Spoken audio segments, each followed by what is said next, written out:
In a world where magic and might blend seamlessly, there existed a battleground for the bravest and boldest warriors from across the realms. They gathered under a brooding sky, each one the master of their craft, each one wielding unique powers and ferocious determination.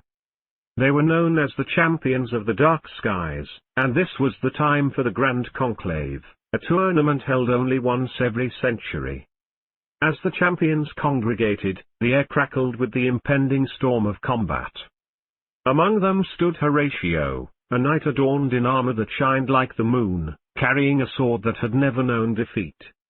Next to him lounged Draco Fujin, calm despite the swirling winds he alone could command. Below Draco, Guthor the Red bared his teeth, his axe hungry for the clamor of battle. The electric tension of the gathering surged as Trihedron Salian, the trident-bearing sage from the underwater depths, sparkled with the wisdom of the seas.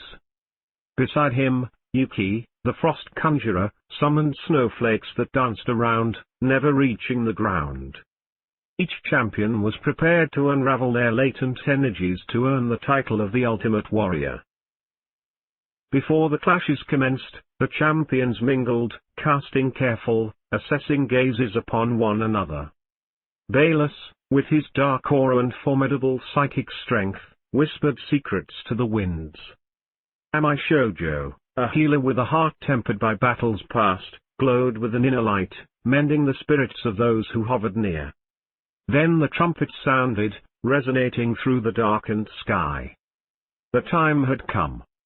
Without a word, like shadows shifting, they took positions, and as if by unspoken command, the sky split open with the first clash of the Grand Conclave. The duels were fierce and relentless. Enormous energies were unleashed as the champions wielded their might. Each fighter displayed breathtaking prowess, carefully calculated tactics, and indomitable will. They knew only the strongest among them would grasp the coveted prize. Battles raged for hours, each one more intense than the last. Amidst the fray, Dunespark, a petite summoner of suns and sands, managed to outwit and outmaneuver his larger adversaries. Meanwhile, Reversebarkon snarled and wielded shadows as his weapons, enveloping his foes in a blanket of dancing darkness. In the end, after countless spells and strikes had been cast, the sky began to clear, and the champions found themselves equally matched, their energy spent, their resolve unbroken, but their spirit bonded through mutual respect.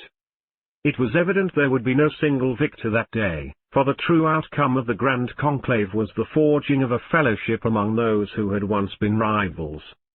As nightfall approached and the final embers of the clashes faded away, the Orb of Ethers, sensing the joint might and unity of the champions, erupted in a blinding light that enveloped the entire arena. When the light dissipated, the artifact was gone, having vanished into the realms from whence it came. The champions, understanding that the true power lay not in the orb but within themselves, pledged to protect all realms together. And so it was that the Grand Conclave, once the apex of rivalry, became the foundation for the greatest alliance the realms had ever seen. The story of the Champions' Conclave would be told for ages to come, a testament to the power of unity and the strength of diversity under the ever-watching dark skies.